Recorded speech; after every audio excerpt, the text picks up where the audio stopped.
Hello friends, welcome back to my channel. Today லஞ்சுக்கு நாங்கள் இன்றைக்கி ப்ரிப்பேர் பண்ண ரெசிபி வெஜ் ஃப்ரைட் ரைஸ் தாங்க. ஃப்ரைட் ரைஸ்னால் எனக்கு ரொம்ப பிடிக்கும். உங்களுக்கும் ஃப்ரைட் ரைஸ்னால் ரொம்ப பிடிக்கும் அப்படின்னா மறக்காமல் கமெண்ட்டில் சொல்லிவிட்டு அப்படியே இந்த வீடியோக்கு ஒரு லைக்கை போட்டுட்டு அப்படியே சப்ஸ்கிரைப் பண்ணிக்கோங்க. இன்றைக்கி நம்ம இந்த வீடியோவில் வெஜ் ஃப்ரைட் ரைஸ் எப்படி பண்ணுறதுன்னு தான் பார்க்க போகிறோம். வாங்க பார்க்கலாம். அதுக்கு ஃபஸ்ட்டு அடுப்பில் வந்து ஒரு பேன் வச்சுட்டு அது தேவையான அளவு எண்ணெய் ஆட் பண்ணிக்கோங்க. எண்ணெய் நல்லா காஞ்சதுக்கப்புறம் நம்ம கடுகு கருவேப்பிலை எதுவுமே சேர்க்க தேவையில்லை.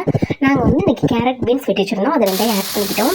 கேரட் பீன்ஸ் என்ன பண்ணுங்க அப்படின்னா வேகிறதுக்கு தண்ணி எதுவும் ஆட் பண்ணாதீங்க. காய்கறியை போட்டுட்டு உப்பு போட்டுட்டு அந்த எண்ணெயிலே வதக்குங்க. அப்போ தான் நமக்கு என்ன கிடைக்கும் அப்படின்னா அந்த டேஸ்ட் கிடைக்கும். தண்ணி ஊற்றி நம்ம வேக வச்சிட்டோம் அப்படின்னா அது எதுவும் இந்த நம்ம கூட்டுக்கு வேக வச்ச மாதிரி அந்த மாதிரி வெந்துடும். அதனால எண்ணெயிலே நல்லா வதக்குங்க. பார்த்தீங்களா, நல்லா வெந்து வந்துருச்சு.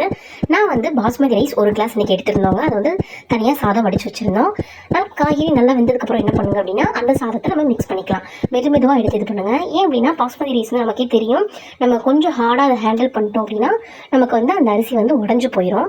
அதனால் மெதுவாக எடுத்து இது பண்ணிவிட்டு நான் இதுக்கு இதில் இன்றைக்கி என்ன பொடி ஆட் பண்ணியிருக்கேன் அப்படின்னா ஹாப்பிமா ஃப்ரைட் ரைஸ் மிக்ஸும் அண்ட் காரத்துக்காக மிளகுத்தூள் மட்டும்தாங்க.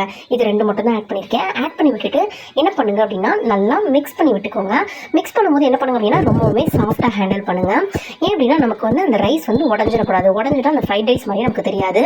இந்த மாதிரி என்ன பண்ணுங்க அப்படின்னா நல்லா பொறுமையாக மெதுவாக என்ன பண்ணுங்க அப்படின்னா ஃபுல்லாக கிண்டி விடுங்க. பார்த்தீங்களா, உண்மையாகவே டேஸ்ட்டும் அல்டிமேட்டாக இருக்கும்னு நினைக்கிறேங்க. நீங்களும் வீட்டில் மறக்காமல் இந்த ரெசிபியை ட்ரை பண்ணி பாருங்கள். வீடியோ பார்க்குறீங்க ஆனால் சப்ஸ்கிரைப் பண்ண மறந்துடுங்க.